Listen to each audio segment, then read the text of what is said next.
So I'm here to talk to you guys today about the difference between different types of photographers and videographers.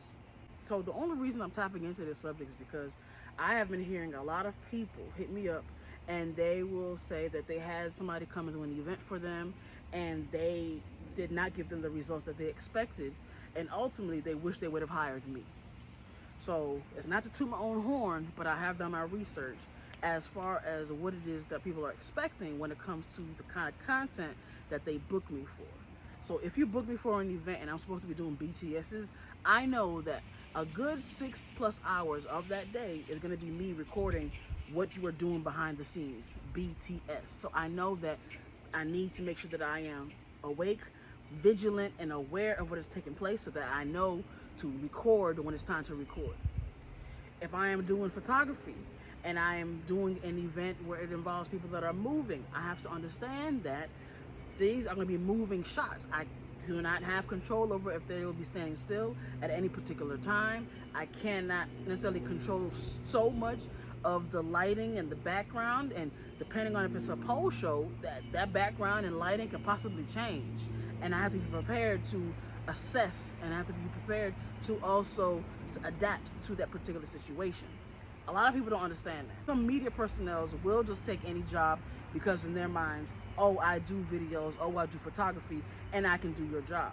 But that's not always the case. Actually, it's almost never the case. It's very rare that you will find a videographer and a photographer that is able to adapt to every condition, every circumstance, and give you phenomenal results. There was one time where I had a client who had booked a photographer, and the photographer was great when it came to doing the still shots when he was at another event, and he just had them pose a certain type of way, the lighting was a certain type of way, and he was right in front of them, and the pictures came out great. But then when she booked the same photographer to do an event for her where these same performers were moving around, they had different lighting setups, there was a crowd involving, there was an audience. When them pictures came back, most of them were dark. Most of them did not catch the performers in the best light, and ultimately they were unusable. Okay, and this was me having to also break it down for that client and letting them know that this is where you have to vet certain people. If you are looking at certain people's pages and you see that they do nothing but still shots, 9 times out of 10 they won't be able to do a motion photography session.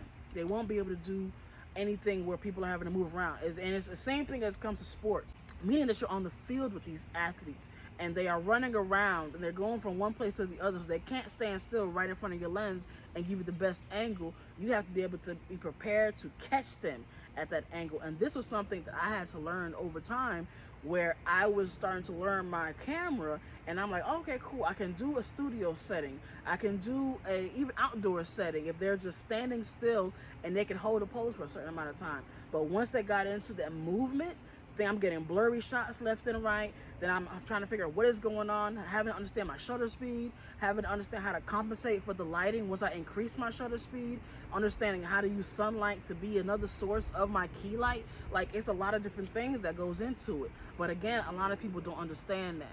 So when you are somebody that is booking somebody into in the media field, and you want them to be able to capture your event or capture you in a certain type of circumstance, you have to ask them certain questions. Can they catch you guys in moving? Can they catch you in low light? Can they catch you in a group setting? And make it to where it is going to be what you are paying for ultimately.